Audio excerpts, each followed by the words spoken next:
ke atasan dalam struktur organisasi perusahaan.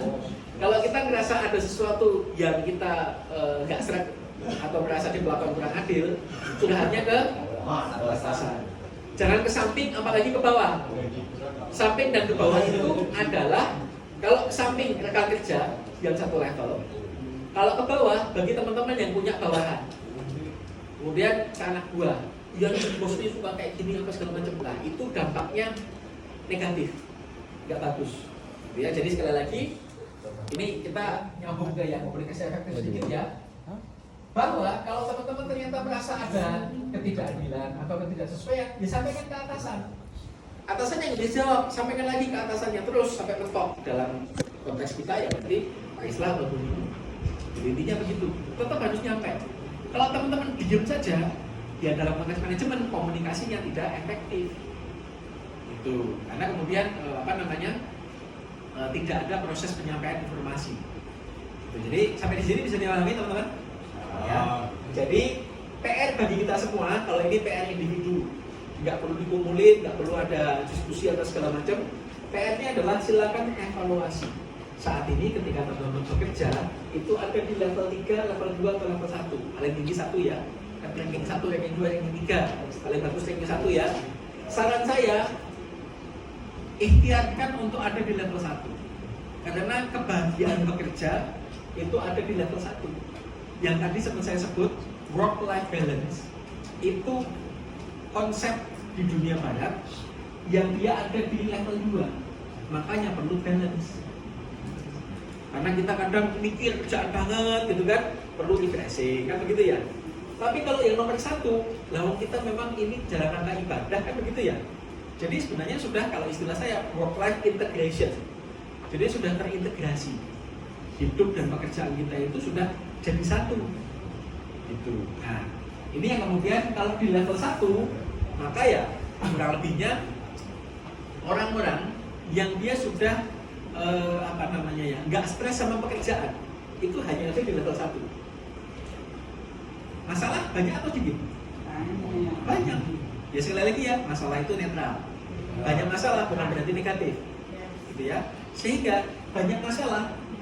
Kalau kita ada di level 3 atau level 2, ya besar kemungkinannya untuk stres. Tapi kalau ada di level 1, dapat masalah, alhamdulillah, pahalanya banyak. Ini lagi dikasih ujian sama Allah. Nah, kalau naik kelas, ini saya dapat gampangnya begini. Ini contoh agak keluar konteks ya, agak berbeda. Saya pernah lihat video salah satu ustaz bilang begini, kalau kita punya anak nakal itu bersyukur Bu. Kenapa? Ladang amal. Anak susah dikasih tahu orang tua. Kayak saya lah, saya punya orang tua, punya anak juga kan. Anak nakal, orang tua pokoknya inilah bikin ya gitu ya. Kata Ustadz ini disyukuri, itu ladang amal semua. Sabar ke anak ladang amal, sabar ke orang tua juga ladang amal, gitu kan? Kan itu di level 1, iya kan? Nah kalau kita nggak sampai di level 1, sudah stres sudah. Gini apa hidup gitu kabur, gitu kan? Ya kan begitu kan? Bahkan maaf ya, teman-teman mungkin ngikutin ya berita online. Ada yang bunuh diri sekeluarga, begitu kan? Ibunya stres, terus anaknya diracun semua, kan ada tuh. Dan itu kejadian loh teman-teman. Nah, ya kembali lagi ya, tetap semuanya kita kembalikan kepada Allah. Gitu kan? Pastikan niat kita lurus untuk mencari ridho Allah, gitu kan? Maka dalam bekerja pun saya mendorong teman-teman untuk sama-sama yuk kita saling belajar, saling menguatkan dan saling mengingatkan untuk ada di level 1. Gitu. Jadi jangan hanya berhenti di level 3 atau level 2 bahkan, tapi ada di level 1. Ya, gitu ya teman-teman ya. Nah, ada beberapa yang saya nemu dari browsing. Ya, kebaca nggak tulisan pencari ini? Oh ini kutipan hadisnya ya. Ya, kurang lebih begitu. Jadi kebaca ya teman-teman ya. Bahwa memang ya ada loh dosa yang terhapusnya itu karena kita iya betul gitu. Jadi memang ya makanya kemudian kembali lagi, kalau diperintahkan seperti ini kan nggak mungkin Allah tuh mau menyiksa kita gitu. Kan nggak mungkin kan gitu. Jadi teman-teman sekalian, ini adalah beberapa hal yang menjadi hal utama. Jadi kalau teman-teman dalam bekerja, ini kembali lagi ya, evaluasi diri saja, tidak untuk dipakai untuk menilai orang lain. Evaluasi diri kita, luruskan niat kita bahwa kita dalam bekerja itu adalah mencari ridho Allah. Ya, lanjut ya. Nah, tadi kita sudah bahas, ini sudah kita bahas mengapa kita bekerja. Jadi kita bekerja, kenapa kita bekerja? Kenapa?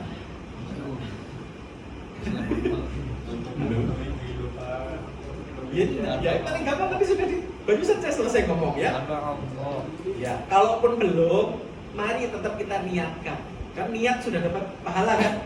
Ya, niat kebaikan itu sudah dapat pahala. Bahwa kemudian kita belum, nggak apa-apa, berproses. Tetapi kita niatkan bekerja kita adalah untuk mendapatkan ridho Allah. Ya, nah, kemudian yang kedua, bagaimana supaya bisa bahagia, kita bahas satu persatu. Yang pertama adalah bintang mentality. Nah, kita bahas satu-satu. Bintang mentality seperti apa? Jadi teman-teman sekalian, nah ini ya. Kalau kita bicara tentang nilai uang, yang membuat selembar kertas jadi bernilai 100.000, bawa uang nggak ya? Apa ada uangnya yang bisa saya pinjam? Ya, wis. 10.000 doang, yang 100.000. Sama jaja. Ya, uang saya aja dah. Apa itu? Wis 100 ini. Kasih ya. Ini ikhlas. Buat saya. Ya, 100.000 ya, sama ya. Ini kenapa nilainya 100.000? Kenapa nilainya 100.000? Sudah ditetapkan pemerintah. Udah ditetapkan pemerintah. Misalnya, boleh ini dilecek-lecekin boleh? Boleh. Yang penting sobek ya. Misalnya kemudian ini saya giniin. Dibuang.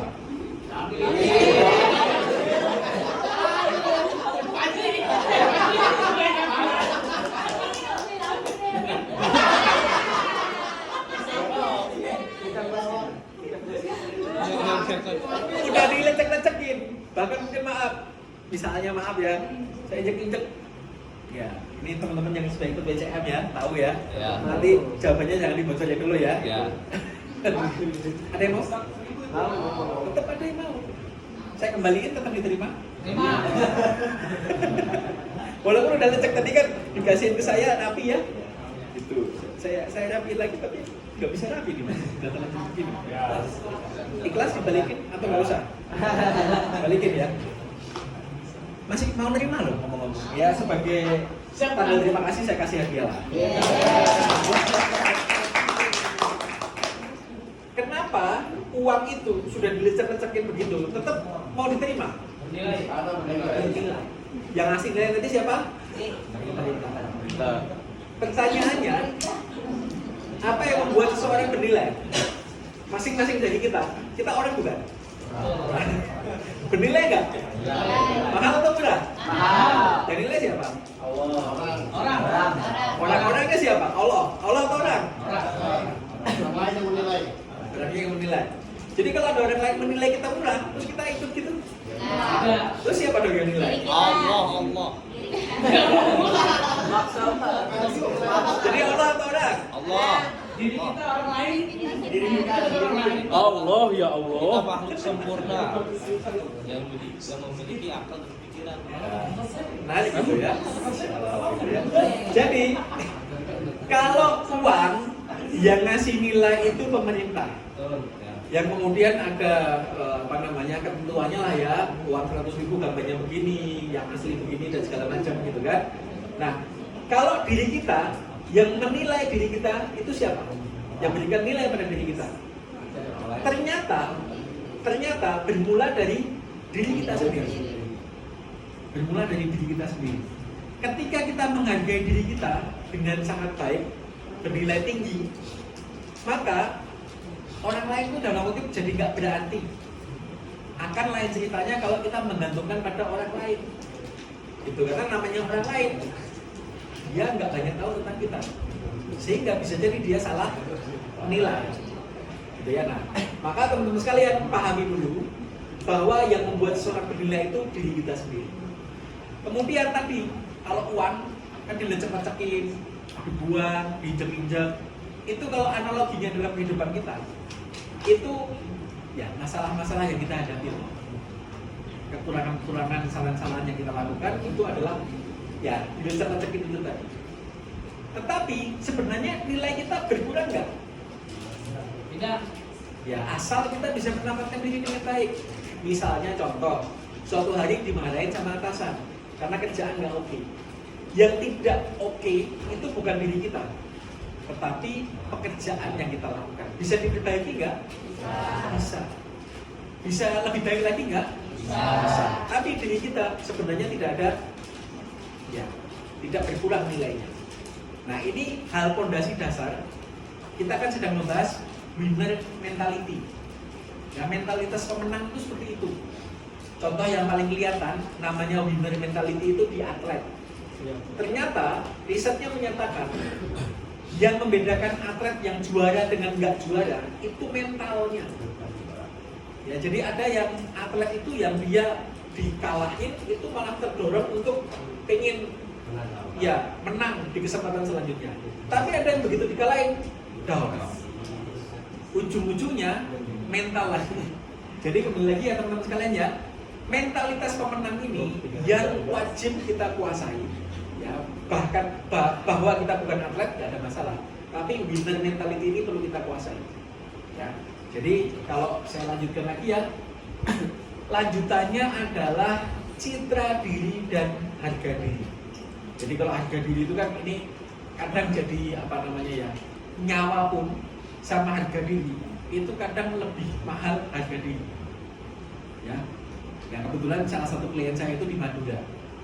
Di Madura itu ada satu apa namanya, ada colongan. Break sebentar ya, break sebentar aja buat nolongin charger. Ini kalau dicabut mati. Iya. Ada, itu ada. Saya belok kabel.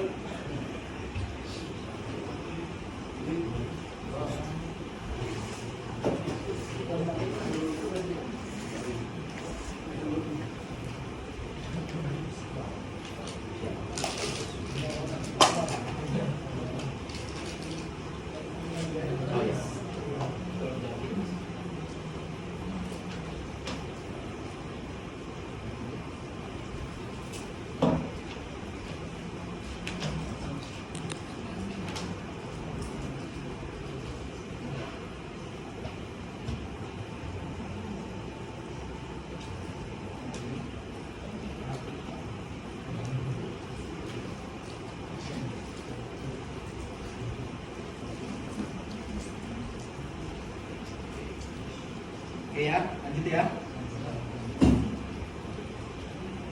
Baik. Jadi tadi saya cerita tentang harga diri. Teman pernah dengar istilah carok? Di Madura. Iya benar sih. Carok ya. Di sini ada. Karena bebek Madura memang. Iya. Tapi tahu sebenarnya esensi carok itu apa? Carok itu adalah dua orang sama-sama bawa celurit senjata khas Madura. Ketika salah satu merasa harga dirinya direndahkan, itu penyebabnya bisa macam-macam. Nah itu kalau orang Madura itu nanti janjian itu yaitu duel demi harga diri sampai segitunya. Ya, jadi kalau kita bicara tentang harga diri adalah kebanggaan terhadap diri sendiri. Nah citra diri itu satu paket dengan harga diri. Nah ini ya persepsi seseorang tentang dirinya. Kemudian bagaimana kita merasa tentang diri kita dan memandang diri kita secara utuh, dan juga menentukan. Nah, citra diri dapat meningkatkan tingkat harga diri atau kebanggaan atas diri kita, self esteem ya bahasa Inggrisnya ya. Nah, self esteem menimbulkan keyakinan bahwa kita dapat menguasai hidup kita sendiri, meraih tujuan-tujuan kita sendiri dan melakukan tugas-tugas kita sendiri. Jadi gampangnya begini, kalau citra diri kita rendah, maka kita jadi seseorang yang gak pedean, gampang down, ya minder. Tetapi kalau citra diri kita kuat, gitu ya, maka kita akan menjadi orang yang percaya diri. Ketika menghadapi masalah itu tertantang dan sebagainya, gitu ya. Nah, bagaimana kita mengenal diri kita? Jadi silakan Teman-teman ada alat tulis kan? Ada. Coba definisikan diri teman-teman sendiri. Ngomong-ngomong, ini masuk di grup super team semua. Yang saya ada di situ. Ada. Ada yang enggak? Berapa? Oh, santri enggak. Tapi yang enggak masuk siapa? Oh, super team belum. Oke, baik. Ini aja. Yang masuk grup ditulis di grup. Ya. Yang tidak ada di grup pakai alat tulis biasa atau pakai handphonenya masing-masing boleh. Oke. Pertanyaannya adalah siapakah Anda? Saya adalah titik.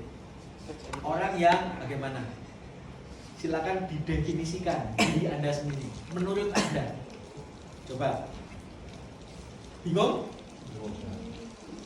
Bingung tentang apa? Instruksinya atau tentang diri sendiri? Saya orangnya gimana ya gitu. Nah itu kalau itu saya nggak bisa bantu ya. Tapi kalau kurang jelas tentang instruksinya, saya ulang sekali lagi ya. Teman-teman silakan tuliskan yang sudah masuk grup super team, silakan diposting di grup super team. Yang tidak ada di grup super team, tulis di selembar kertas, gitu ya. Nah, kemudian nanti kita akan bahas variabel yang lain. Sekali lagi, ini adalah ikhtiar kita mengubah knowledge jadi skill, betul. Makanya kita perlu praktek.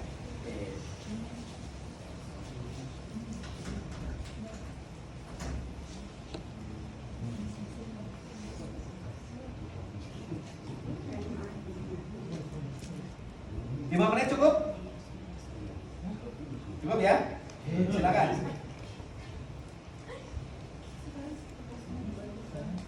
Ini kita nggak usah pakai break. Snack sudah di depan masing-masing kan. Jadi teman-teman sambil nyetek boleh, ya sambil santai lah ya, sambil nyimak, sambil minum, sambil makan snack boleh. Yang tadi sudah dapat hadiah, yang belum dimakan boleh dikumpulkan mau dipakai buat hadiah selanjutnya. Canda.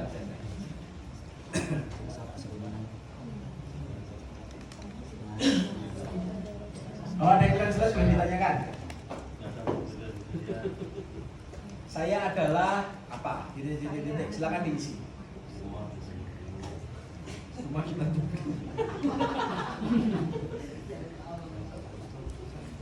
Jadi saya adalah itu berarti mendeskripsikan citra diri teman-teman. Boleh berupa sifat, boleh berupa karakter, ya. Silakan definisikan sendiri. Yang pakai alat tulis sendiri nanti saya izin ya keliling, karena kalau yang di grup kan saya bisa lihat.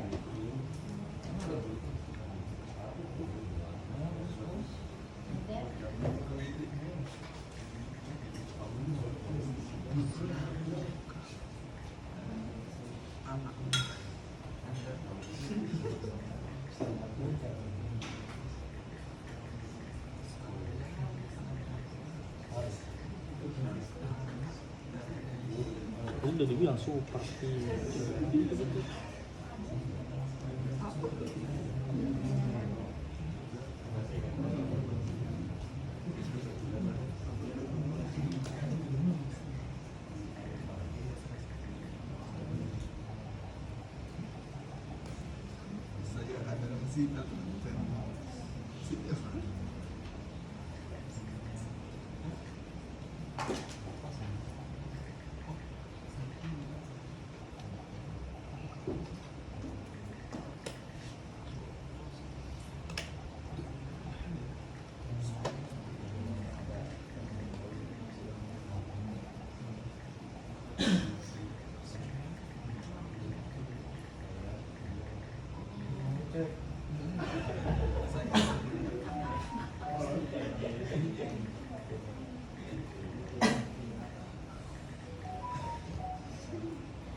Yang nulis di sini siapa?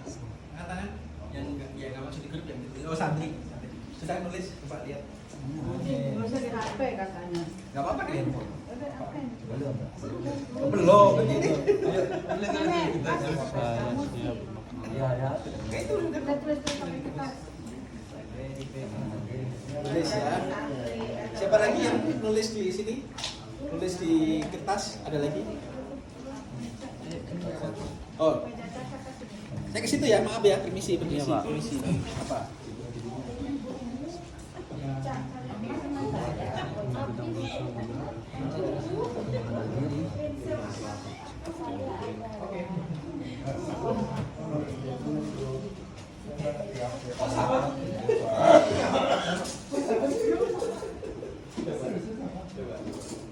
Ngajinya di tempat yang sama. Iya.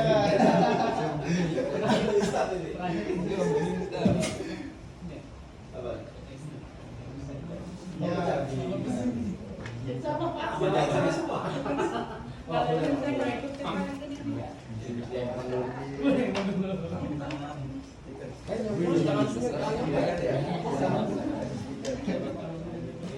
lagi?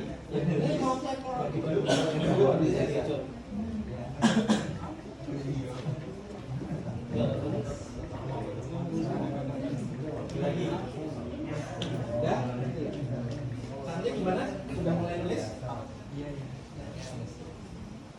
Samaan. Belum? Silakan. Berapa menit? Udah 5 menit loh. Tambahin waktunya.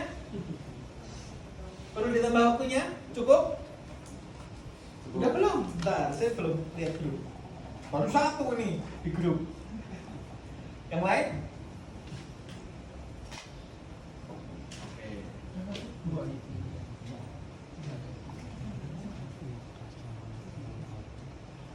Satu loh, sedikit ya.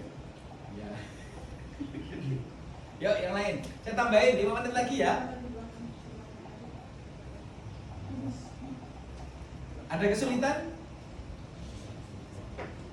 Tapi menarik tadi, karena memang ternyata sudah digembleng sama Coach Abi ya. Sebenarnya bukan Coach Abi, Coach Darwis sih. Coach Abi itu berarti Coach Bapak kan. Wah, iya, seharusnya Coach Darwis. Abi, panggil aja Abi Darwis itu kan, atau Coach Darwis. Tapi emang lebih simpel manggilnya Abi. Darwis panjang banget Darwis.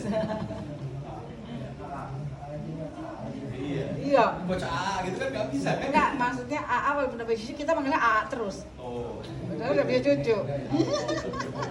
Simpel. Kak Seto juga Kak terus. Iya.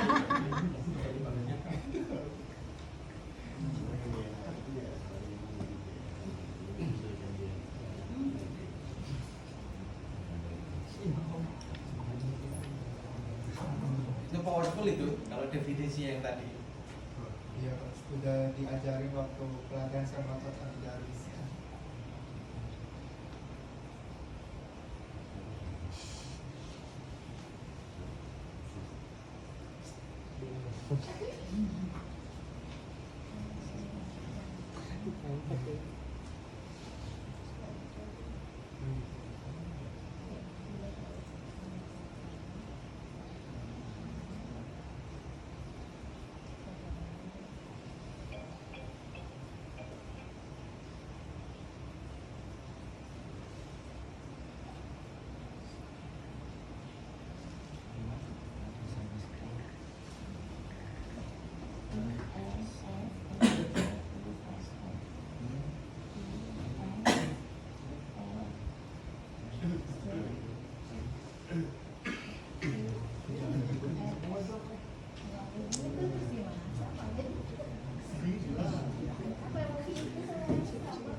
Ada dua nih loh.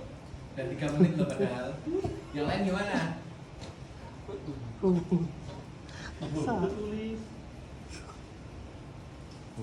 Itu di mana sih? Bukan di satu. Dua sih.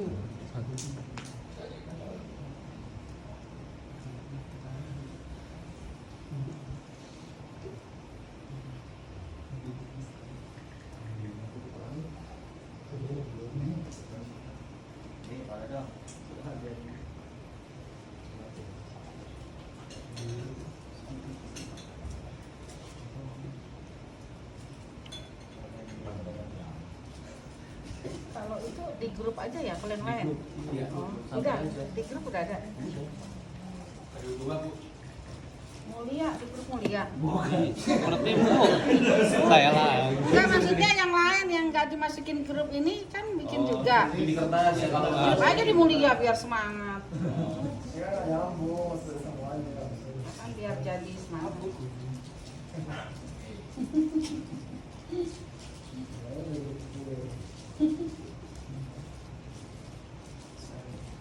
Cakep, Bang Ucup ada Bang Ucup. Ada. Mana Ucup? Mana Ucup? Wih, mantep. Lu nggak pakai kemeja, Cup? Hah? Lupa. Dadang belum ada, Dang? belum. Wah.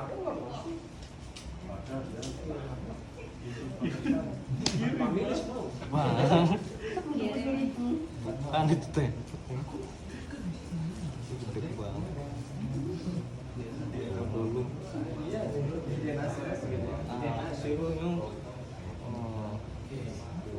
Ibu, gue tuh gini nyari. Dan 5 menit. Masih perlu tambah lagi sampai setengah 12 gimana ini? Nah, lebih berat suruh mikir, mending suruh kerja, kok.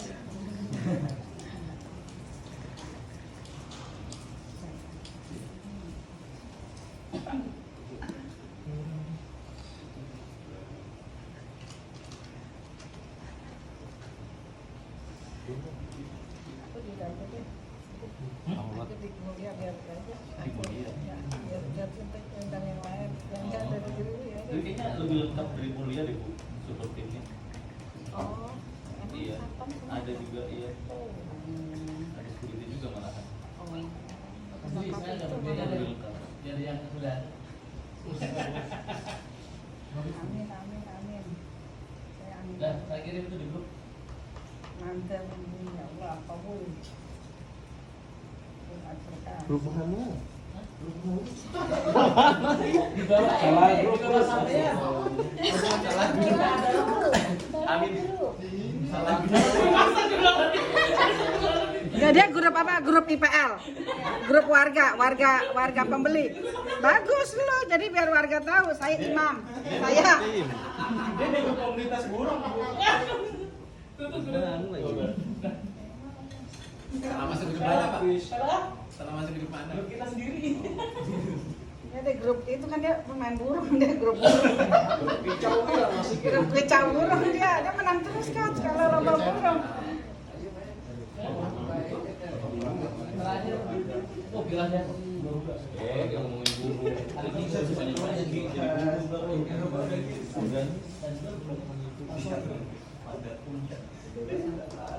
Itu dari kelas kan. Apa sih cerita? Orangnya salah.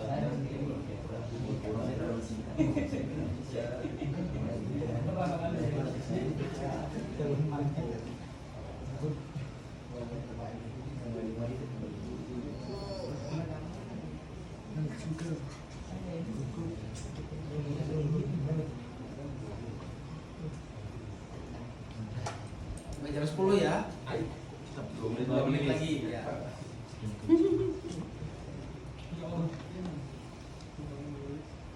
Masalahnya pada ada tulis apa ya?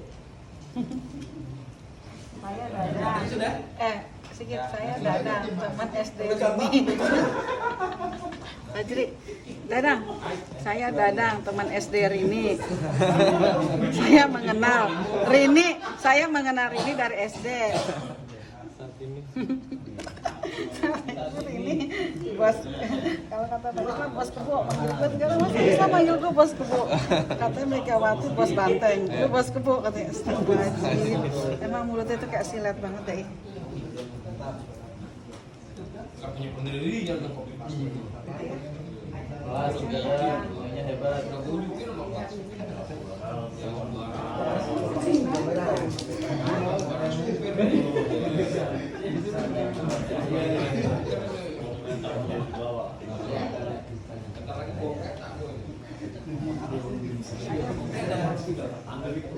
Udah kan banyak. Sepidol maju. Ayo. Itu. Maju aja maju.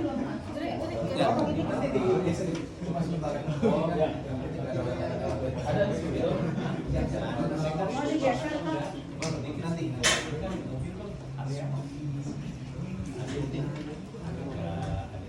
Cak, di ruangan masih ada spidol, Cak? Ada. Yang gede, ada ya?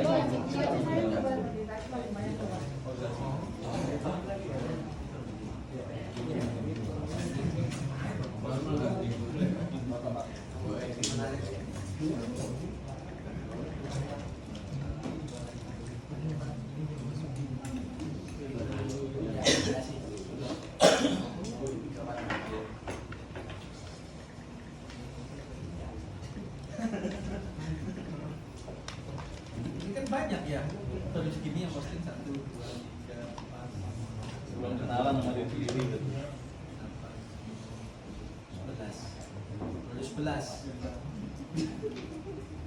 Ada total ada 29. Ini yang ini Bu, yang posting di bawah jam 10 kasih hadiah. Iya. Hadiahnya doa. Hadiahnya doa, hataman Quran. Yang sampai jam 12 belum posting kasih sanksi Bu. Udah selesai. Itu sebagian security yang tidak hadir kan? Oh, nggak adil ya. Iya. Jadi penting ini. Ayo. Enggak. Baik, kita lanjut ya. Karena waktu kita terbatas. Baik, teman-teman sekalian. Jadi ada beberapa kategori ketika menuliskan itu. Kalau istilah dalam bahasa psikologinya ya, ada yang menuliskan dengan sugesti bahwa saya mempunyai, tapi sudah ada bahkan ada yang menulis gitu. Kalau saya menuliskan bahwa saya punya mental pemenang, walaupun saya belum jadi pemenang, itu mentalitasnya sudah terbangun. Nah, itu namanya sugesti. Ada juga yang deskriptif, menceritakan tentang dirinya. Ada yang pemalu, pendiam, Ukuran. ya dan sebagainya macam dituliskan. Saya. Silakan. Jadi begini teman-teman sekalian. Dua-duanya boleh dipakai, sugestif maupun deskriptif. Silakan dipakai. Tapi yang pengen saya bahas sama teman-teman adalah terasa nggak bedanya ketika definisi tersebut dituliskan sama ketika tadi baru kita pikirkan. Bedanya apa? Ketika dituliskan bahkan diposting. Plong. Oke, selain plong apa lagi? Tenang. Nah, saya juga pengalaman pribadi saya ketika mendeskripsikan diri saya itu jadi kayak kayak baru ngeh. Oh, saya orangnya begini ya. Oh, saya nulis sendiri, itu sifat saya sendiri kan. Itu kalau deskriptif ya.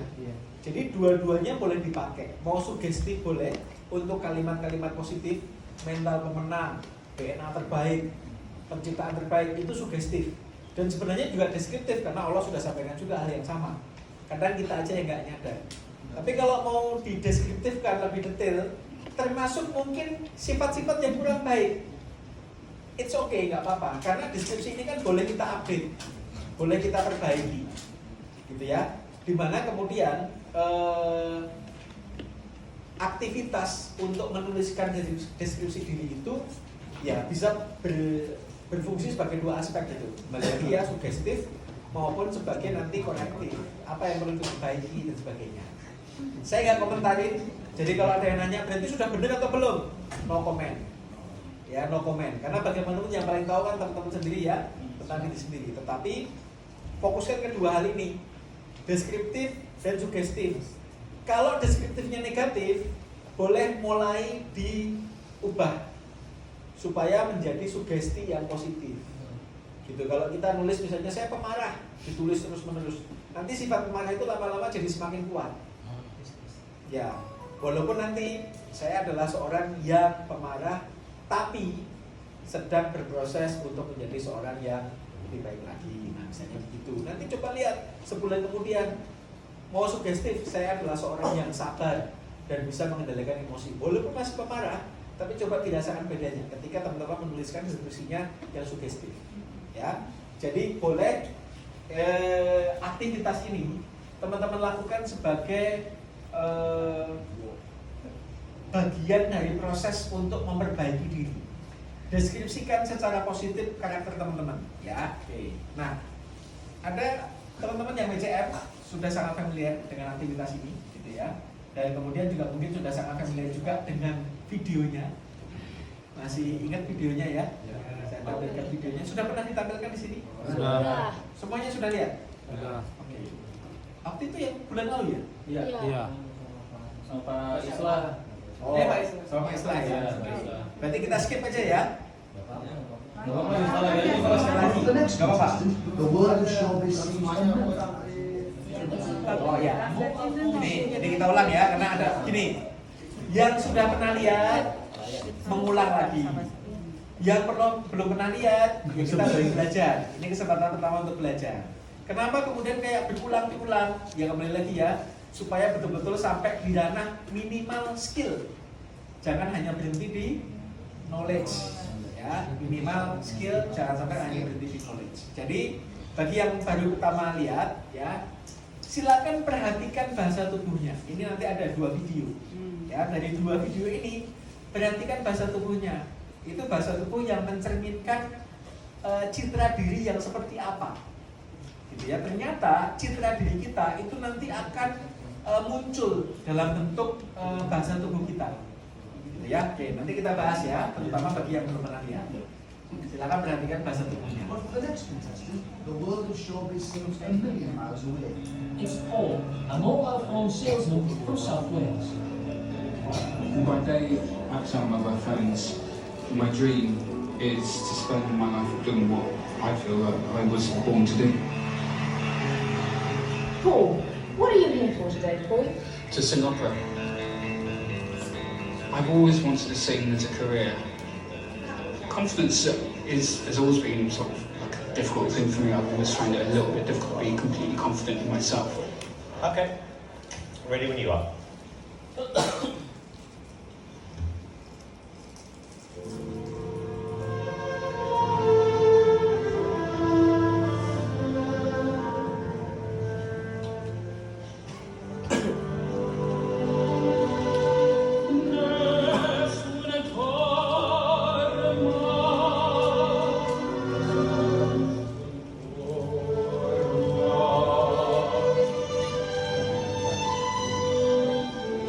Ma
car phone warehouse. And you did that. I wasn't expecting that. No, neither was I. This was a complete breath of fresh air. I thought you were absolutely fantastic. Silakan diperhatikan ya, kita bahas ya bahasa tubuhnya. Orang yang percaya diri atau enggak? Enggak percaya diri. Suaranya bagus? Bagus. Dan ceritanya ternyata bahkan dia nggak daftar sendiri, temannya yang daftarkan. Gitu. Nah ini menunjukkan bahwa seseorang yang sebenarnya punya kemampuan luar biasa, tapi karena dia nggak percaya diri, ya kemudian ternyata ya bahasa tubuhnya pun tidak menunjukkan kebanggaan atas kemampuannya tersebut. Tadi begitu dipuji, ya mukanya kayak melas gitu kan, kayak memelas gitu. Padahal ya sebenarnya bagus. Itu kan bahasa tubuh untuk seseorang yang nggak bagus. Jadi menariknya dari bahasa tubuhnya Paul Potts ini adalah bahwa sebenarnya dia punya kemampuan, tapi dia sendiri yang ngomong dia punya masalah dengan kepercayaan diri.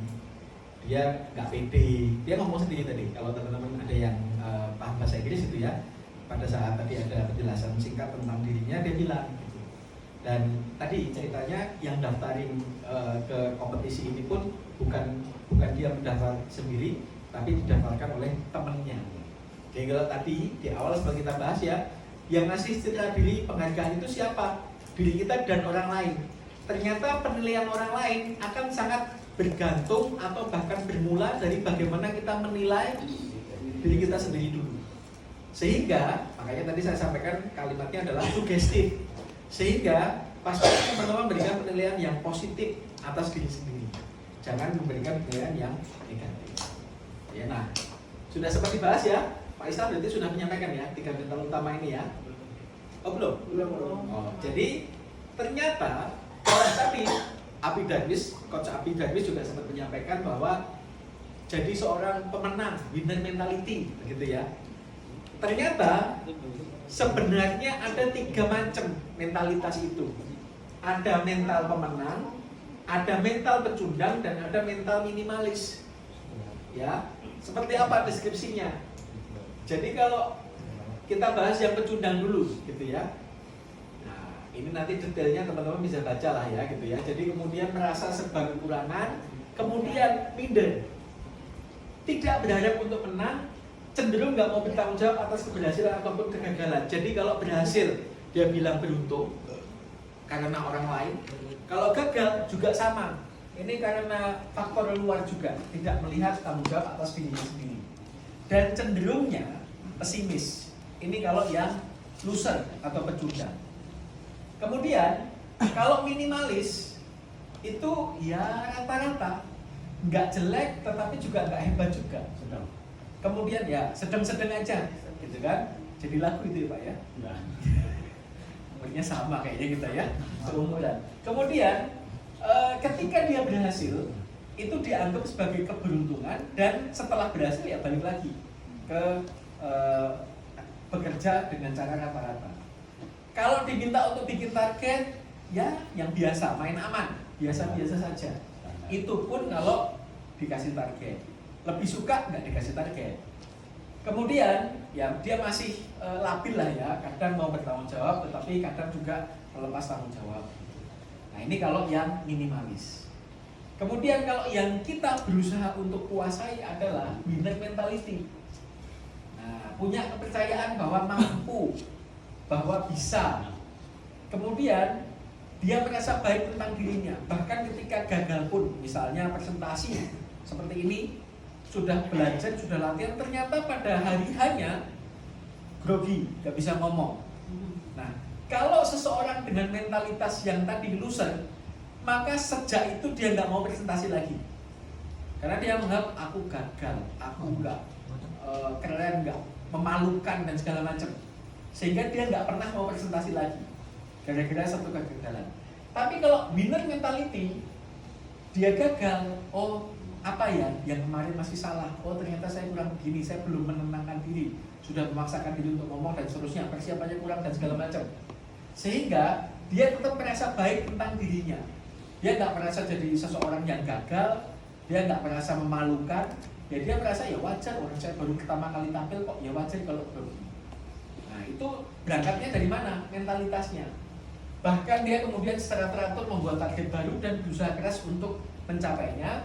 Kemudian dia bertanggung jawab atas segala keputusan, tindakan, dan konsekuensinya. Jadi dia konsisten. Artinya bagaimana? Kalau gagal, dia juga mengakui bahwa itu adalah kegagalannya. Bahkan ketika dia seorang leader gitu ya, misalnya gampangnya begini, misalnya contoh, saya punya tim 3 orang. Kemudian suatu saat saya sudah ngasih kepercayaan kepada tim saya, ternyata tim saya salah, dapat komplain dari customer. Ketika kalau customer komplain ke saya, kalau saya seseorang dengan karakter pemenang, winner mentality, maka saya akan, oh baik Bu, mohon maaf, ya Bu, saya perbaiki apa Bu yang perlu diperbaiki, ini baik Bu.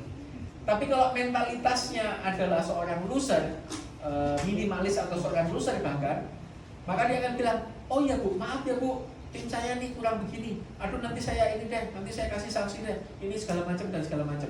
Dia menyalahkan orang lain.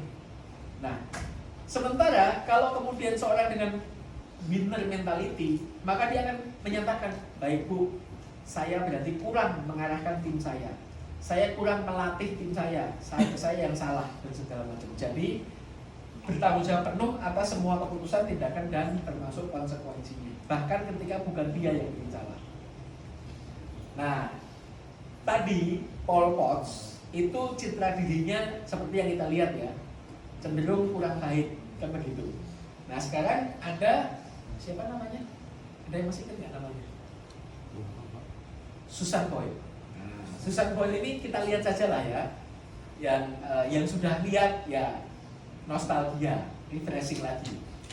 Yang belum lihat kita perhatikan dengan baik. Seperti apa perbedaan antara Pol Pot dan Susan Boyle? Yang sudah pernah lihat 2 video ini siapa angkat tangan? Oh belum. Yang belum angkat tangan? Oh banyak. Oke, yang belum ya. Oke. Nah kalau banyak yang belum, perhatikan perbedaan bahasa tubuh antara Pol Pot dan Susan Boyle. Walaupun dua-duanya orang Inggris, jadi nggak bisa ngomong bahasa Indonesia, tapi perhatikan saja bahasa tubuhnya.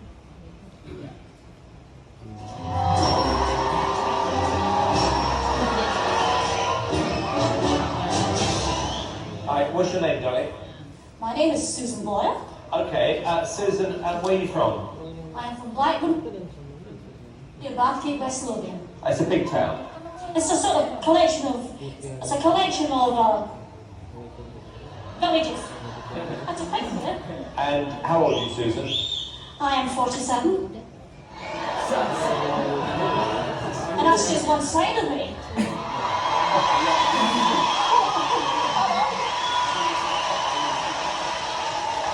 Okay, what's the dream? I'm trying to be a professional singer. And why hasn't it worked out so far, Susan? I've not been given the chance before, but here's hoping it will change. Okay, and who would you like to be as successful as? Elaine Page. Elaine something like Page. that. What are you going to sing tonight? I'm going to sing I Dreamed a Dream from the Miserables. Okay. Big song. Yeah? Yes.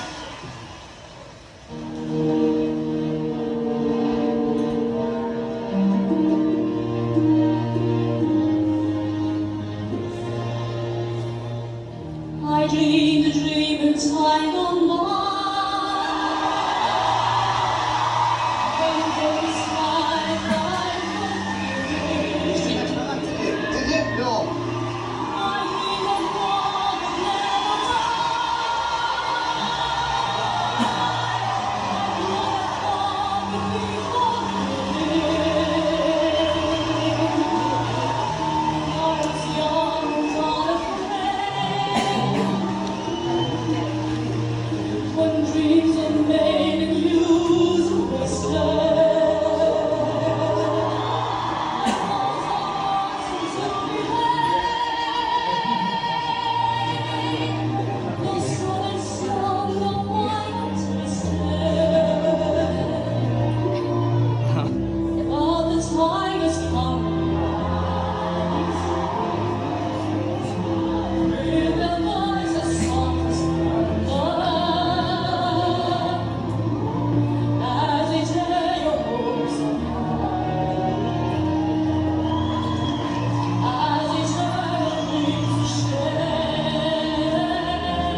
Susan Pearce. Without a doubt, that was the biggest surprise I have had in 3 years of the show. When you stood there with that cheeky grin and said, I want to be like Elaine Page, everyone was laughing at you. No one is laughing now. That was stunning, an incredible performance. Amazing. I'm reeling from shock about you two. I am so thrilled because I know that everybody was against you. I honestly think that we were all being very cynical, and I think that's the biggest wake-up call ever. And I just want to say that it was a complete privilege listening to that. It was inspiring. I knew the minute you walked out on that stage that we were going to hear something extraordinary, and I was right. Not a lot of touch. Susan, you are a little tiger, aren't you? I don't know about that. You are? Okay, moment of truth. Here's yes or no. The biggest yes I have ever given anyone. Amanda? Yes, definitely. Susan Boyle, you can go back to the village with your head held high. It's 3 yeses.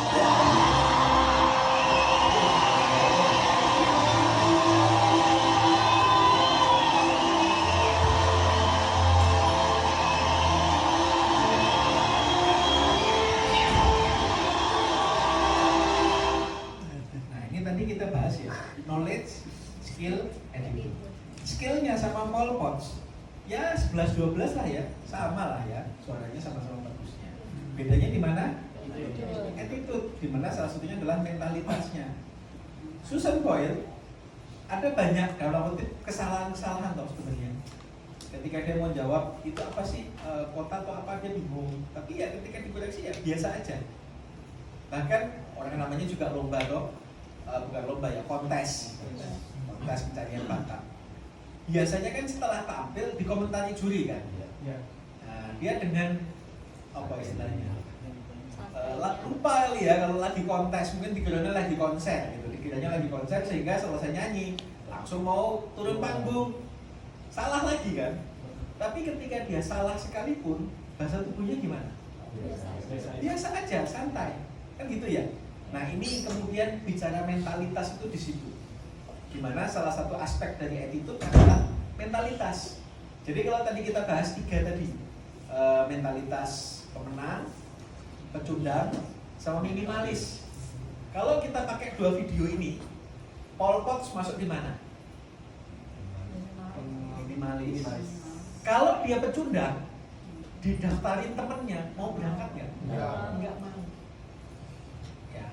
Sementara kalau Susan Boyle, nah, kira-kira begitu, sudah kelihatan. Bahkan dia nggak menang sekalipun, dia salah sekalipun, itu ya mental pemenangnya tetap kelihatan gitu.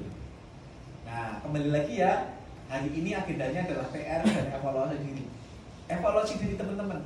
Saat ini teman-teman ada di mental yang mana? Minimalis, pecundang, atau pemenang. Nah, sarannya adalah, ayo kita sama-sama jadi ya pemenang. Jadi pemenang itu diawali dengan mental pemenang. Karena kebetulan saya bisanya cuma basket. Jadi taunya ya atlet basket, gitu ya. Ada atlet basket itu namanya Michael Jordan, dan dia selalu pede ngambil tembakan terakhir. Jadi menjelang, kalau basket itu kan kadang sampai detik-detik terakhir itu masih kejar-kejaran skor, masih selisih 1-2 poin. Kalau sepak bola kan agak panjang ya skornya ya. Nah, kalau basket itu sampai detik-detik terakhir, jadi bolanya masih di udara, itu tanda bel pertandingan berhenti. Itu kalau bolanya sudah lepas dari tangan, itu bisa masuk, itu tetap dihitung kalau basket. Nah, Michael Jordan itu selalu berani ngambil tembakan pada detik-detik terakhir. Apakah selalu masuk? Enggak juga. Jadi nanti kalau di YouTube ya, silakan kalau penasaran boleh di googling. Enggak juga dia sebenarnya. Pada banyak kesempatan dia dikasih kesempatan untuk tembakan terakhir, sebenarnya enggak masuk juga. Tapi dia enggak patah semangat, tetap nyoba terus. Sehingga kemudian dia sampai pada titik di mana ya jadi kalau nggak salah sih satu-satunya ya pemain NBA yang menang dapat kalau juara NBA kompetisi basket Amerika itu kan juaranya dapat cincin emas besar gitu kan. Nah dia satu-satunya yang dapat 6 cincin, kembalinya begitu. Itu nah. Yang ingin saya sampaikan dalam konteks Michael Jordan atlet, ada loh atlet yang PD-nya sundul langit kalau orang Jawa bilang. Tetapi skillnya ya B aja. Contoh kalau main bola, ada yang egois banget. Setiap kali dapat bola langsung tendang ke gawang, nggak masuk tapi. Nah makanya harus satu paket, knowledge, skill dan attitude. Mentalnya pemenang, tapi skillnya B aja, ya nyusahin temennya juga. Benar nggak itu pemain bola, temennya kosong, tetap dia berusaha untuk ngambil sudut sempit di antara kakinya kiper, misalnya begitu kan. Dia berusaha untuk ngegolin sendiri, padahal temennya kosong. Mendingan kalau ditembak tetap gol, dimaafkan. Tapi kalau ternyata bisa ketahan sama kiper, ya kan kalau kemarin ya, kalau masih ingat timnas Indonesia sempat ngalamin juga kan begitu kan. Ada yang dihujat tuh gara-gara nggak mau ngumpan, kan begitu ya. Tapi kemudian banyak juga yang bela, namanya juga masih U21, masih U23, anak muda, egonya masih tinggi gitu kan. Ya begitulah gitu. Dan mungkin kalau teman-teman yang ingin Cristiano Ronaldo gitu ya, zaman dulu ya gocek sendiri, golin sendiri. Sekarang ini umpan, passing dan segala macam. Jadi memang salah satu faktor pembentuk mentalitas, salah satunya memang usia. Walaupun belum tentu juga, kan ada sebuah ungkapan ya, tua itu pasti, dewasa itu pilihan. Ada yang sudah tua tapi nggak dewasa. Tapi ada juga yang masih muda sudah dewasa. Jadi kembali lagi teman-teman sekalian, soal mentalitas pemenang itu perlu kita pegang dulu. Itu bisa jadi salah satu modal kita untuk jadi pemenang beneran. Ya. Nah ini ya. Jadi saya perdalam lagi. Kalau mentalitas pemenang itu bagaimana? Nah ini kita bahas satu-satu. Berpikir besar, memiliki tujuan hidup yang jelas atau berpandangan jauh ke depan. Jadi mungkin teman-teman sudah pernah tahu atau mungkin sudah pernah dijalankan sendiri. Jadi kalau ditanya rencana hidupnya bagaimana, ada yang sudah punya planning 10 tahun lagi mau begini, gampangnya begini, punya rumah usia berapa, punya ini punya itu, anaknya sekolah di mana, dirinya sendiri mau gimana dan seterusnya. Itu ada yang sudah sampai sebegitunya. Tetapi ada juga yang ngapain sih mikir jauh-jauh, udahlah yang di depan mata aja dijalanin ya. Kembali lagi, bukan soal benar salah, tetapi bagaimana kita belajar dari yang terbaik ya. Nah, boleh nggak berpikir yang sebaliknya? Ya boleh-boleh aja. Kan pilihan di tangan kita ya. Mau minimalis, mau pecundang, atau mau jadi pemenang, itu pilihan di tangan teman-teman. Bebas, saya nggak bisa maksa. Tetapi kalau boleh menyarankan, punya winner mentality. Kemudian juga tanggung jawab mengambil kendali atas kehidupannya. Jadi kalau misalnya contoh, nyari duit susah, yang disalahin presiden, atau yang disalahin gubernur, yang disalahin bupati gitu kan, wali kota, ya itu berarti menyalahkan orang lain kan. Itu. Kemudian ini beberapa poin-poinnya ya, disiplin. Nah nanti kita bahas yang bagian proaktif ini ya, dibahas secara khusus. Kemudian problem solver, di bulan lalu kita sudah bahas bahwa, dan tadi sudah sekilas sudah sempat kita bahas lagi ya, kalau bulan lalu lebih dalam lagi, bahwa kemudian masalah itu satu paket dengan solusi. Sehingga kita perlu untuk lebih besar dari persoalan kita. Kalau kita belum bisa menyelesaikan satu masalah, belajar, berlatih, uji coba gitu kan, berani untuk eksperimen, berani untuk salah. Itu adalah bagian dari kita menjadi seorang problem solver. Karena nggak mungkin satu masalah itu langsung kita kalau bisa luar biasa. Satu masalah bikin solusi langsung selesai. Satu masalah bikin solusi kerjakan selesai. Gitu terus kita keren banget. Tapi dalam hukum alamnya nggak begitu loh. Dan kita kan ada masalah, punya solusi ini, ternyata nggak selesai. Coba solusi yang ini, nggak selesai juga. Coba solusi ini lagi, nggak selesai. Berkali-kali dicoba solusi macam-macam, baru akhirnya selesai pada solusi yang kesekian kalinya. Nah itu kan mentalitas pemenang diperlukan di situ. Karena kalau baru nyoba sekali sudah salah misalnya, kemudian ya putus asa, kemudian nggak pede dan sebagainya. Kemudian komitmennya juga kuat, ya tadi sudah kita bahas. Dan kemudian lanjutannya, ya sehingga kemudian detailnya, ya ini ya teman-teman ya. Sebagian sudah kita bahas, kemudian saya tampilkan secara visual saja, secara tertulisnya. Optimis, kemudian kerja keras, kemudian pengambil risiko. Jadi sebenarnya pertumbuhan itu kan selalu ada risiko. Misalnya contoh, suatu saat posisi di atas kita lowong. Kemudian teman-teman mengajukan diri ke Bu Lini. Kebetulan kan atasan saya kosong ya, karena geser ke bagian lain. Boleh nggak saya mengajukan diri jadi kandidat pengganti?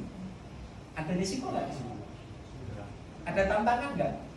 Ada kemungkinan gagal nggak? Ada. Tapi seorang dengan mental pemenang berani ngambil risiko, suka ngambil tantangan, dan kemudian mengambil pembelajaran dari setiap kegagalan. Jadi misalnya pada kesempatan itu ternyata Bu Lini boleh cobain jadi atasan. Ternyata 3 bulan kemudian dievaluasi sama Bu Lini, ternyata kamu nggak bagus, balik lagi ya ke posisi sebelumnya.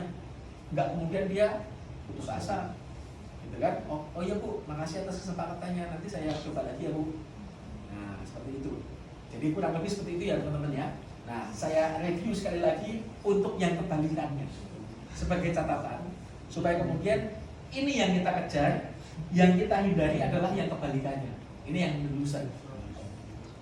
Kembali lagi, tidak dalam konteks pasrah dalam konteks agama ya, tetapi dalam konteks bahwa dia merasa tidak punya kemampuan untuk mengendalikan kehidupan. Bahkan kurang lebih kalimat itu begini, ya emang dari dulu gua udah, kalau orang Jawa bilang itu apa? Balung kiri. Tahu nggak bahasa Indonesianya apa? Jadi ada yang orang Jawa di sini bisa menerjemahkan balung kiri itu apa bahasa Indonesia? Riki orang Megatan. Tahu ya? Keturunan dari keturunan iya. Miskin. Saya itu memang keturunan orang miskin. Ya, kalau di bahasa diartikan lugas ya kan tulang miskin gitu ya. Tapi kan nggak pas ya Pak ya. Ya, di Jawa itu ada istilah begitu, aku ini balung kiri. Saya itu memang iya. Bukan kiri, beda. Nah, seperti itu. Begitu dia sudah menyatakan, saya ini keturunan orang miskin, nggak mungkin kaya. Berarti sudah merasa nggak punya kemampuan. Gampangnya begitu. Kemudian ini ya, selalu membuat asuhan negatif, pesimis, menyalahkan pihak lain, mencari alasan. Bedanya mencari alasan dengan apa namanya? Sebentar, saya kok lupa istilahnya ya.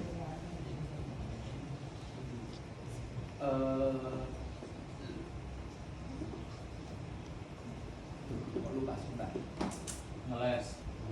Ya, mencari alasan itu ngeles. Nah, sementara akar masalah. Jadi beda antara mencari alasan dengan mencari akar masalah. Kalau kita punya tadi ya ada masalah gitu ya, maka kalau seseorang yang mentalitasnya itu pecundang atau loser, maka dia nyari alasan. Bedanya apa? Mencari alasan dengan mencari akar masalah. Kalau mencari alasan itu dia pengen bersih, cuci tangan, makanya dilemparin ke sana kemari, alasannya kemana-mana. Tapi kalau mencari akar masalah, bisa jadi akar masalahnya memang di dia, dan dia juga mengakui, oh iya Bu, saya yang salah, kemarin nggak saya cek, saya percaya aja, akhirnya customer komplain berat begini, ya Bu, saya salah. Itu namanya mencari akar masalah, dan ketika akar masalahnya di dia sendiri, dia pun mengakui. Tapi kalau mencari alasan, kira-kira begitu nggak jawabannya? Loh kan udah saya infokan Bu, itu kemarin sudah saya infokan. Oh, ngeles tadi, ngeles kesana kemari. Nah, excuse itu, mencari alasan itu adalah ngeles. Beda dengan mencari akar masalah. Ya, jadi kalau mencari akar masalah itu adalah bagian dari problem solving. Tadi sudah kita bahas di winner mentality, gitu ya. Dan bisa jadi sumber masalahnya ya kita sendiri, salah satunya mentalitas kita, gitu ya. Kemudian juga scarcity, ini bahasa Inggris ya, beberapa istilah dalam bahasa Inggris. Dengan kata lain, susah lihat orang lain senang, senang lihat orang lain susah. SMS. Ya, gitu ya. Dengan kata lain begitu. Iya. Nah itu antara lain mentalitas the loser itu seperti itu. Nah sekali lagi ya teman-teman ya, tidak untuk dipakai menilai orang lain. Kita nilai untuk diri kita sendiri. Mari kita menilai diri kita sendiri, evaluasi diri, gitu kan. Kalau dalam bahasa agamanya muhasabah gitu ya. Mana yang sudah baik kita pertahankan, yang kurang baik ya kita perbaiki. Ya. Nah, biasanya orang-orang dengan mentalitas minimalis atau loser itu ada beberapa aspek ini, ya. Jadi ini istilah psikologisnya, gitu ya. Saya bahas secara lebih lanjut nanti ya. Psikosklerosis itu adalah sklerosis itu begini, bengkok. Tulangnya bengkok, tetapi ini terjadi pada pikirannya bengkok, gampangnya begitu. Atau yang kedua, semuanya direspon dengan kata-kata saya sudah tahu. Jadi kalau dikasih tahu, kamu harusnya gini, iya tahu, iya tahu. Nah itu hambatan. Ketika hal-hal ini teman-teman lakukan, maka kita sedang menghambat pertumbuhan diri kita sendiri. Maka sebaiknya dihindari. Kemudian penyaringan negatif. Intinya kita kayak punya filter atau saringan. Intinya kita pilih-pilih yang ngomong siapa, itu yang diomongin apa, itu kita pilih-pilih. Mana yang sesuai kita ambil, yang nggak sesuai kita tolak. Itu namanya penyaringan negatif. Kemudian yang keempat, sudah puas dengan keadaan saat ini, berbeda dengan syukur, berbeda dengan qanaah, ya. Ini status Facebook teman saya, frontal statusnya. Banyak orang yang berlindung di balik kata qanaah sebagai pembenaran atas kemalasannya. Iya betul. Sadis ya? Kejam. Sadis. Jadi sebenarnya dia malas, tapi pakai nama atas nama qanaah. Kalau pengen tahu maksudnya gimana, saya tak kenalin sama teman saya ya, tanya dia aja ya. Yang jelas balik lagi ya, saya tidak sedang menghakimi siapa-siapa. Itu saya gunakan untuk diri saya sendiri juga. Oh iya, sebenarnya saya bisa loh, lebih baik lagi. Tapi berlindung di balik hal-hal yang gitu. Nah itu kurang lebih begitu. Nah kita bahas satu-satu teman-teman. Nah penyempitan atau pengerasan pikiran. Jadi ya, bahayanya cara berpikir ini, jadi ini ya, lebih suka pada ide-ide sendiri, selalu ada pembenaran atas kesalahannya, berarti yang kelas kesalahan kemarin, sehingga dampaknya adalah sama sekali nggak mau mendengarkan ide dari orang lain. Siapa yang nelfon? Siapa?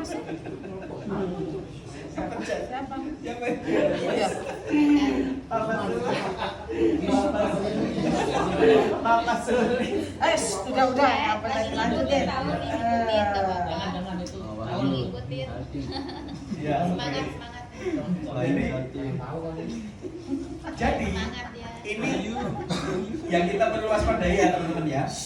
Kalau kita punya pola pikir yang cenderung langsung reject apapun dari orang lain, hati-hati. Berarti kita sedang terjangkit psikosklerosis. Susah lah ya bahasa istilahnya kayaknya keren ya. Padahal bahaya. Intinya adalah penyempitan atau pengerasan pikiran. Itu kan yang tahu siapa? Kita sendiri. Jadi walaupun kita ya bu, ya pak, saya pertimbangkan ya. Tapi sebenarnya dalam hati kita sudah apaan sih? Kayak gini doang apa dan segala macam. Nah ini bahaya. Karena bahayanya apa? Bahkan sampai ke anatomi otak kita. Jadi kemudian otak kita jadi otomatis akan reject. Ketika ini jadi kebiasaan, maka otak kita akan otomatis akan reject semua masukan. Itu yang psikosklerosis. Kemudian hambatan kata-kata sudah tahu. Padahal sebenarnya sudah tahu itu sebenarnya positif. Karena berarti pada level knowledge. Seringkali disalahpahami dengan kata-kata sudah pernah dengar. Cuma pernah dengar saja. Paling sederhana tadi pagi. Kalau teman-teman sudah tahu apa yang tadi beberapa sudah saya sampaikan, mulai dari visi, misi, value, kemudian tadi ya kita sempat bahas yang materi sebelumnya, maka minimal sudah bisa menjawab kembali. Tadi pagi itu teman-teman sebenarnya belum tahu, atau dengan kata lain sudah lupa, gitu ya. Tetapi seringkali oh iya saya sudah tahu itu, padahal sebenarnya tepatnya adalah baru dengar, sudah Nggak pernah dengar, mendengar. tapi belum tahu. Karena kalau tahu itu minimal hafal. Oke. Ya, jadi teman-teman sekalian, ini yang bahaya begini. Sebenarnya sejatinya kita baru pernah dengar, tetapi yang muncul di kata-kata kita atau bahkan di pikiran kita adalah oh udah tahu, iya udah tahu. Padahal sebenarnya ya baru tahu, baru pernah dengar saja. Nah, sama juga pada akhirnya otak akan mengalami psikoserosis dan kita tidak akan mendapat manfaat atau hal-hal baru dari informasi apapun yang kita peroleh.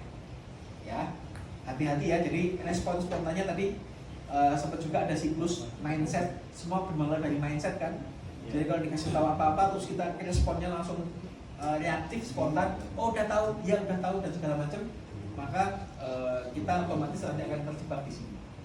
Nah, sehingga tipsnya kalau dengar sesuatu yang baru, maka tipsnya adalah paksa diri kita untuk oh ya, gimana? Paksa diri kita untuk dengerin. Paksa diri kita untuk mengungkapkan kata-kata yang terbuka, yang netral.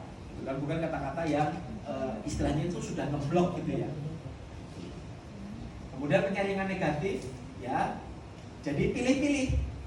Jadi kalau yang ngomong misalnya, kalau yang ngomong suaminya atau istrinya sudah pasti ditolak semua. Ya. Tetapi kalau yang ngomong orang lain dipertimbangkan. Nah, ini berarti penyaringan negatif. Kalau yang ngomong si A, maka udah dianggap sudah ada yang benar. Atau sebaliknya, kalau yang ngomong si A, semuanya pasti benar. Nah, itu sama juga. Padahal kita perlu objektif. Gitu ya. Kemudian termasuk sudah puas. Nah, intinya begini teman-teman sekalian. Analoginya adalah mari kita jadi termostat atau dengan kata lain yang lebih populer sebutannya adalah remote AC. Kalau lawan katanya bukan lawan kata ya, deskripsi yang kebalikan dari remote AC atau termostat adalah termometer. Kalau termometer fungsinya apa? Ukur suhu saja. Bisa naikkan atau menurunkan? Tidak bisa. Filosofi hidup kita itu kayak remote. Jadi kalau terlalu dingin, ya dinaikin suhunya. Kalau terlalu panas, turunin. Kalau perlu diistirahatkan, matiin. Kalau sudah perlu AC, nyalain. Hidup kita tuh begitu. Oh, kurang ya, cari tambahan. Kelebihan ya, berbagi, sodako. Betul. Begitu. Jadi jangan kemudian jadi termometer gitu. Berapapun ya diterima. Ya ini memang rezeki saya cuma segini, ya ini memang apa dan segala macam ya. Maka filosofinya adalah sebenarnya dalam konteks tadi ya, di level tertinggi, level 1 kan kebermanfaatan ya, sehingga kemudian makin banyak manfaat yang kita berikan maka semakin besar. Contoh sederhana, bunyinya atau siapa ya yang menyampaikannya, kurang lebih kalimatnya begini, saya kalau cuma mikir diri sendiri Pak, sebenarnya nggak perlu karyawan sebanyak ini, cukup aja sih saya sama beberapa orang. Bu Dini aja siapa ya? Bukan ya? Bu Dini ya? Ada juga beberapa yang menyampaikan hal yang kurang lebih sama. Tetapi kemudian asas kebermanfaatan lagi. Kalau makin banyak karyawan, berarti makin banyak lapangan kerja yang terbuka. Makin banyak juga keluarga yang tercukupi kebutuhannya.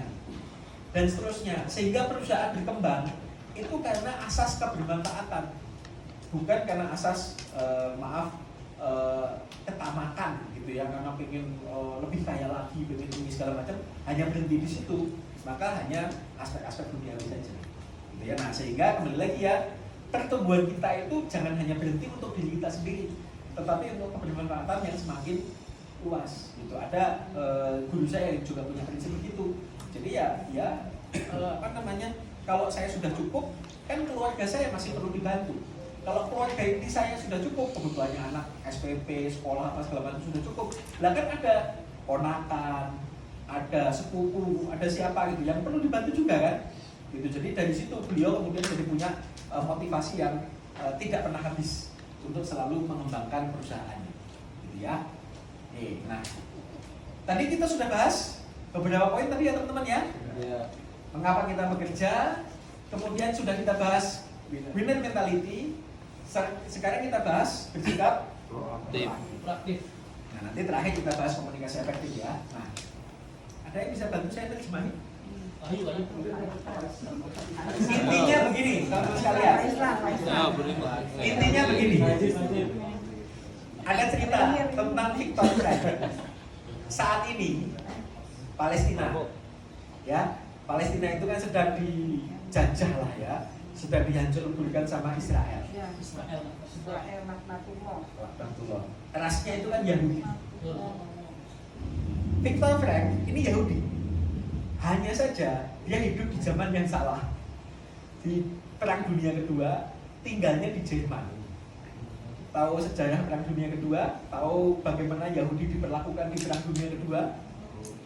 Itu kan kalau Hitler bahkan pernah ngomong gitu, saya bisa aja sih membunuh semua Yahudi di seluruh dunia.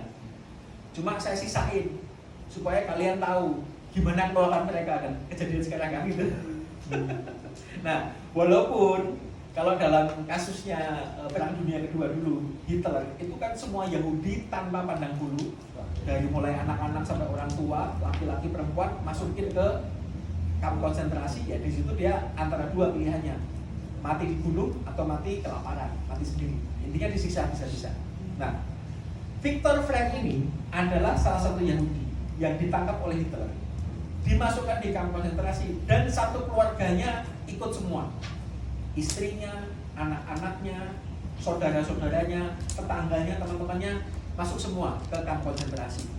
Dan Viktor Frankl menyaksikan satu demi satu orang-orang yang dia kenal, keluarganya, anaknya, istrinya mati. Antara disiksa, dibunuh, atau kemudian mati sendiri karena kelaparan, sakit, dan sebagainya. Kira-kira kalau jadi dia, kira-kira perasaan kita gimana? Sudahlah masuk di camp konsentrasi itu, camp penyiksaan, di situ kerja paksa, apa segala macam, nggak dikasih makan. Kalau teman-teman lihat videonya atau foto-fotonya itu benar-benar kurus kering, gitu kan? Kira-kira secara kejiwaan itu gimana? Berat banget kan hidupnya. Singkat cerita, dia survive sampai Perang Dunia II selesai.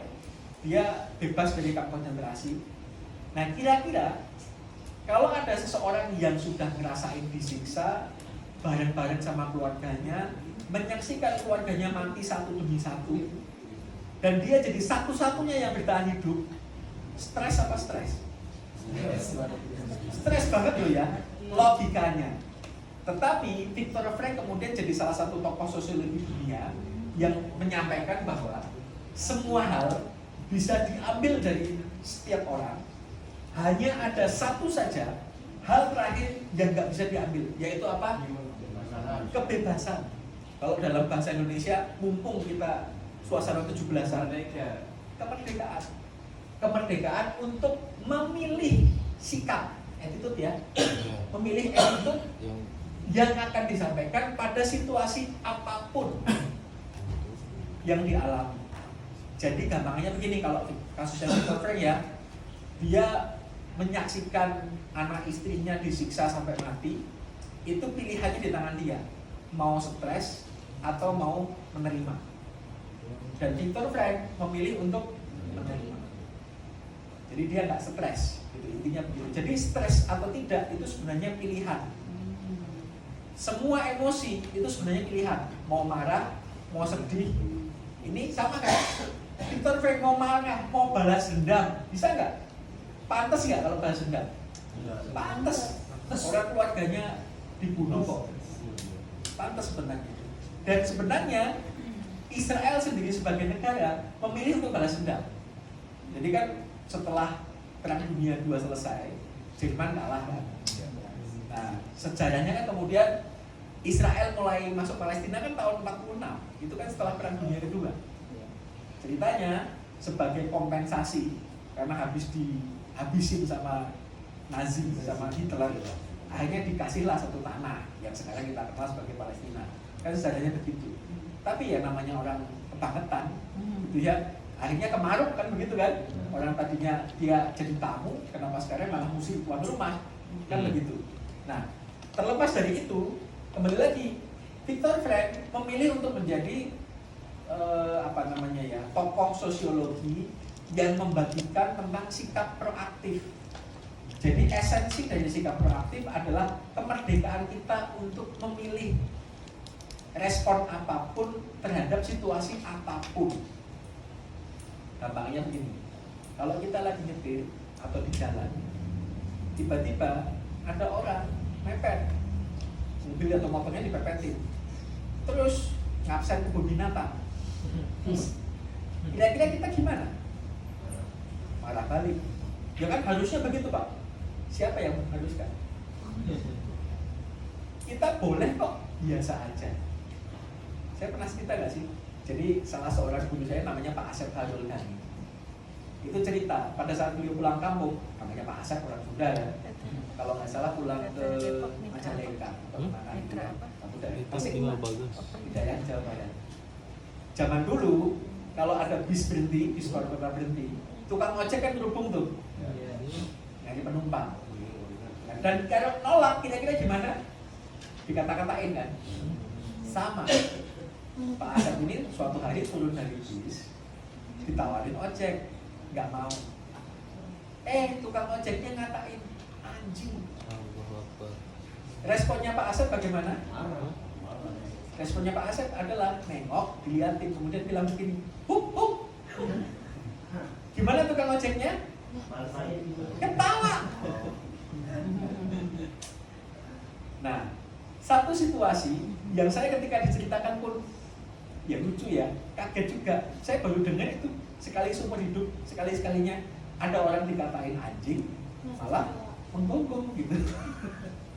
Tapi menariknya itu yang kemudian jadi kata Pak Asep ya, akhirnya jadi akrab sama tukang ojeknya. Padahal kalau situasi yang sering terjadi, apalagi di Jakarta, dikatain anjing, wah, seru gitu. Kan begitu ya. Nah, contoh konkret bahwa ketika kita dikatain sama orang, sepenuhnya pilihan di tangan kita. Mau diabaikan, mau ditanggapin seperti apa, mau dikatain balik, mau dipukul, mau di apapun, itu kita punya kemerdekaan, kebebasan untuk memilih. Ada juga yang guru saya lain, gurunya banyak soalnya gitu ya. Kita bebas memilih kok, tetapi kita tidak bebas dari konsekuensi atas pilihan kita. Jadi kalau pilihannya bebas, misalnya gampangnya begini, boleh nggak sih kita nggak kerja? Boleh. Boleh nggak sih kerja semaunya? Boleh. Kerja disiplin boleh nggak? Boleh. 3 pilihan kan? Kerja disiplin, semaunya nggak kerja. Boleh, nggak ada yang nyalahin kok. Tetapi konsekuensi dari masing-masing pilihan itu pasti akan datang ke kita. Kalau nggak kerja, konsekuensinya bagaimana? Kalau kerja seadanya, konsekuensinya bagaimana? Kalau kerjanya benar, konsekuensinya bagaimana? Itu nggak bisa lepas kita dari konsekuensi atas pilihan kita. Nah, esensi dari proaktif sebenarnya itu teman-teman. Nggak ada yang mengharuskan teman-teman untuk marah, untuk emosi, untuk gimana gitu kan. Semuanya sepenuhnya ada di tangan kita. Mau ngerespon seperti apa. Dan serunya lagi, definisi ini, kalau saya boleh bahasakan, Viktor Frank, nggak ada apa-apanya dibanding siapa?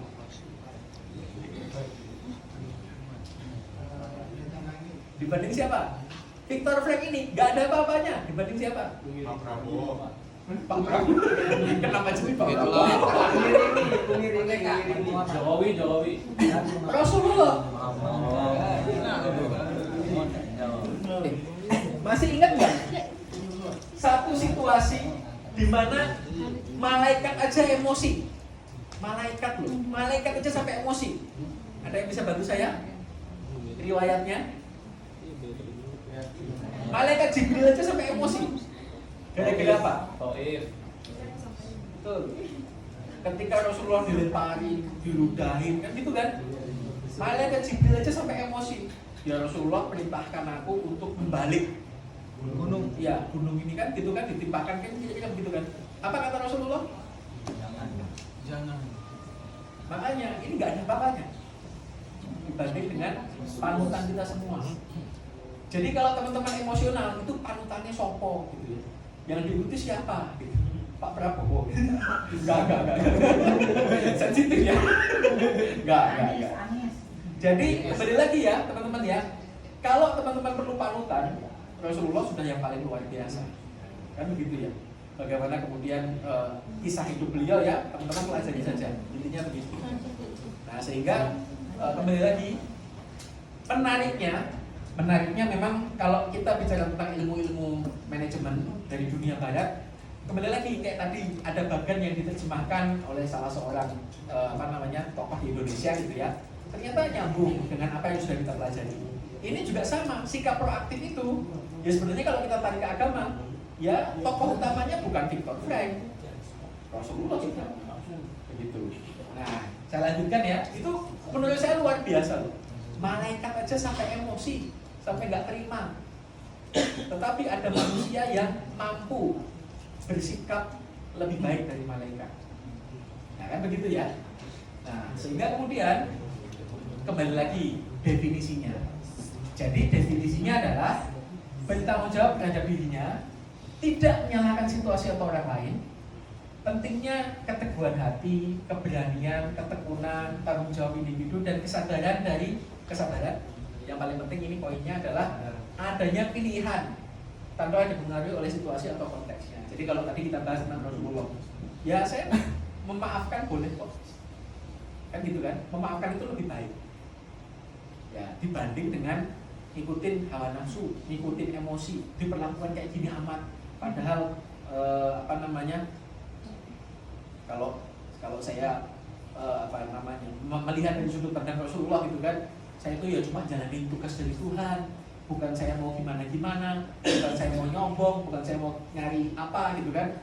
Kalau kemudian diperlakukan seperti itu dan bahkan malaikatnya Allah pun sudah menyediakan diri gitu ya, mau dibalik aja nih Rasulullah gitu kan, gampangnya begitu. Tetapi beliau kemudian memilih untuk memaafkan. Nah ini maka kemudian teman-teman sekalian, contoh proaktif itu begitu. Nah sehingga ya ini kalau saya mengkritisi beberapa kebiasaan-kebiasaan di Indonesia yang istilah saya adalah salah kaprah. Teman-teman mungkin pernah lewat di gang, di kampung, ada tulisan Anda sopan, kami segan. Kan begitu ya. Pertanyaannya, saya ini orang sopan atau enggak? Kenapa harus sopan kalau orang lain sopan? Dan kita bisa segan kalau orang lain, kalau kita bisa nggak segan kalau orang lain nggak sopan. Jadi sebenarnya kita orang apa? Orang baik atau orang buruk? Gitu loh. Nah kan, kemudian ada juga analogi yang lain. Teko hanya akan mengeluarkan apa yang ada dalam isinya. Kan begitu ya. Jadi kalau teko isinya air putih, ya keluarnya air putih. Kalau teko isinya teh, keluarnya teh. Isinya kopi, keluarnya kopi, kan begitu ya. Nah sehingga sama juga ketika ada seseorang yang merespon berdasarkan orang lain, ya, maka pertanyaan besarnya adalah sebenarnya yang perlu ditanyakan lagi adalah kita ini orang tersebut ya, ini lebih konteksnya adalah mempertanyakan diri sendiri adalah saya ini orang yang seperti apa ketika respon saya tergantung dari orang lain. Karena kalau yang sudah dicontohkan oleh Rasulullah, namanya orang baik, dia apa-apain, responnya tetap baik. Ya, namanya orang jahat, dia apa-apain, responnya tetap jahat. Nah kalau kita ya kadang baik kadang jahat, ini orang apa? Orang aring. Nah ini evaluasi diri lagi ya teman-teman ya. Saya tidak mengomentari siapapun, gitu ya. Kita punya pilihan bebas memilih jadi orang seperti apa. Tetapi esensi dari proaktif adalah di sini. Adanya pilihan tanpa dipengaruhi situasi atau konteksnya. Ya, yang kalau kita lanjutkan lagi. Nah, kalau kita bikin perumpamaan, itu kayak ada dua lingkaran. Setiap diri kita itu punya dua lingkaran. Jadi ada lingkaran dalam dan lingkaran luar. Dimanapun kita fokus, maka lingkaran itu akan membesar. Ya. Jadi kalau kita fokus di yang dalam, maka lingkaran dalam ini akan membesar. Tapi kalau kita fokus yang di luar, maka yang luar ini akan membesar tapi ke dalam berarti.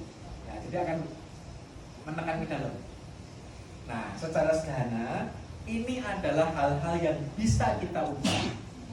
Ini adalah hal-hal yang tidak bisa kita ubah. Semakin kita fokus ke hal-hal yang tidak bisa kita ubah, maka lingkaran ini akan makin kecil. Dan karena nggak bisa diubah, maka semakin besar peluang kita untuk stres. Contoh, beberapa hari yang lalu, kebetulan saya kalau lagi panjang antriannya Pertalite, naik motor ya, saya seringnya naik motor. Maka saya pilih isi pertama. Ternyata naik, nggak ada pengumuman. Pertama itu sudah naik beberapa hari yang lalu. Nah, kalau saya fokus di circle of concern, di lingkaran ini ya, yang lingkaran luar ini, maka kemudian saya ngatain macam-macam itu. Pemerintah ya tiba-tiba naikin harga BBM, nggak ngomong-ngomong. Ini memang begini korupsi nih, gara-gara apa segala macam. Itu terus saja yang saya pikirin. Kira-kira saya bisa apa? Nggak bisa apa-apa. Terus suasana hati saya gimana? Panas. Bawaannya jadi emosi kan? Nah, sebenarnya begitu. Sementara kalau fokus yang di dalam circle of influence, oh kalau pertama mahal, berarti yang bisa saya lakukan apa? Usaha. Apalagi? Ganti Pertalite. Atau apalagi? Naik sepeda. Apalagi? Jalan kaki. Apalagi? Naik angkot. Apalagi? Jual mobilnya. Banyak pilihan. Pakai listrik. Pinjam motor temen. Itu nggak solusi nggak? Iya. Ya kan banyak pilihan ya. Jadi kalau kita fokus di circle of influence yang dalam, maka si lingkaran dalam ini akan membesar. Pada akhirnya ini apa namanya? Jadi kecil lingkaran luarnya. Ya, jadi esensi dari dua lingkaran ini, circle of influence dan circle of concern adalah dimanapun kita fokus, maka lingkaran itu yang akan membesar.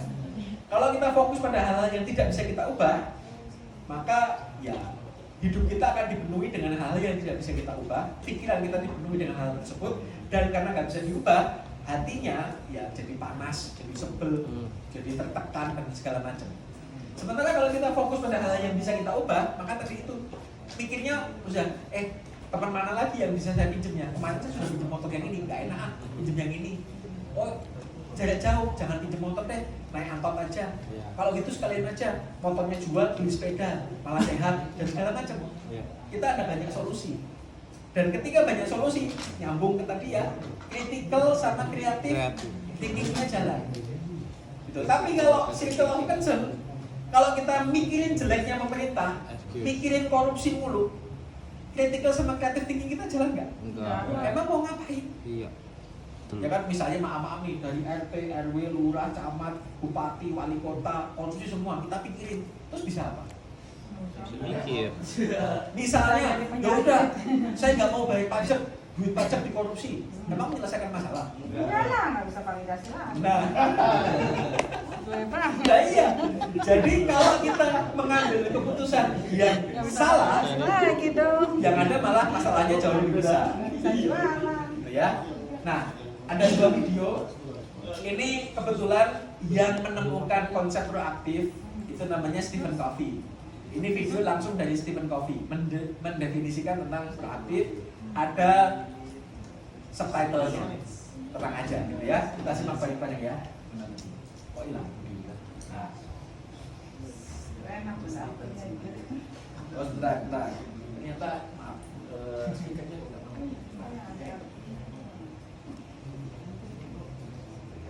Nah, saya kasih hadiah bagi yang bisa bantu saya untuk menjelaskan ulang secara singkat apa yang diomongin sama Pak D. Stephen Covey. Pak D. This way. You use your circle of influence. This is something you can do something about. You can control or at least influence, okay? Here's the larger circle of concern. It's much larger than a circle of influence. Where do you think proactive people focus their energies? Here or here? in the inner circle. Where do reactive people focus their energies? In the outer circle. What happens to the inner circle? It gets smaller. Why? Because your energy is negative and you're neglecting that over which you have influence. Because you're giving time and attention and resource to that over which you don't have influence. So it gets smaller, it shrinks. But by focusing on the inner circle of influence, and even though your job is just a piece of it, you focus there. You figure out ways to help other people on their jobs.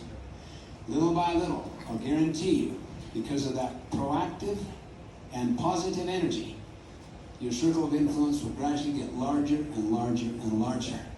And many of the issues you are concerned about over here will gradually and naturally be dealt with as you focus on your circle of influence. I worked one time as the assistant to the president of the university. He was a very dynamic and visionary person. He also was a very controlling person and disempowering to many people, and most of the executive team around him were very critical of how he would kind of micromanage them and take over and treat them like gophers.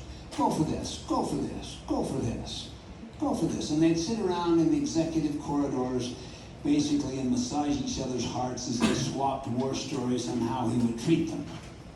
You know what he did to me? I run an organization, and this is the way he treated me. You think that's bad? He came right into my department the other day and completely reversed my decision. Right in front of all my... I don't know. How long can you live with this kind of thing? Totally justified both victims. One man, whose name was Ben, was proactive. He was also treated as a gopher. He had a very small circle of influence, but he focused only there. I remember one day sitting with the president when the president gave Ben an assignment to make an analysis of a particular problem. Ben took that assignment and then he said to himself, why do you think the president wants me to do this? I'll bet he's preparing a presentation for the board meeting and he's going to present these facts and then his recommendation. I think what I'll do is try to help him by presenting not only the facts, but my analysis of the facts and my recommendations based on the analysis. I sat there and watched the president. He could not believe what had happened. Ben presented exactly what he was a gopher for, his analysis and the recommendations. And the president said to him, it's amazing, Ben. It's exactly why I wanted it. I am making this presentation to the board meeting. Could you come and make it for me? Ben's circle of influence went like that instantly with the president. But with others, they were critical now because in the executive corridors, they would sit around and say, what's going on with Ben? Is this some kind of favoritism? Are they related? Or how come his stock is going up so high? He wasn't even on the academic side. But he treated them the same way. He would just study exactly what the need is for the problem, proactively go after it, and see every problem as an opportunity to exercise creative energy in going the second mile. Little by little, his circle of influence became so large that over a period of the 4 years I worked with that president, he became the second most influential person on the campus. In fact, the president would not make any moves without Ben's blessing and permission. And everyone knew it. And when he retired, there was a special award made in his honor for people that exercise that kind of resourcefulness, creativity, and proactive muscle. That's because he focused proactively on the inner circle of influence rather than on the outer circle of concern. Baik, bisa bantu menerjemahkan?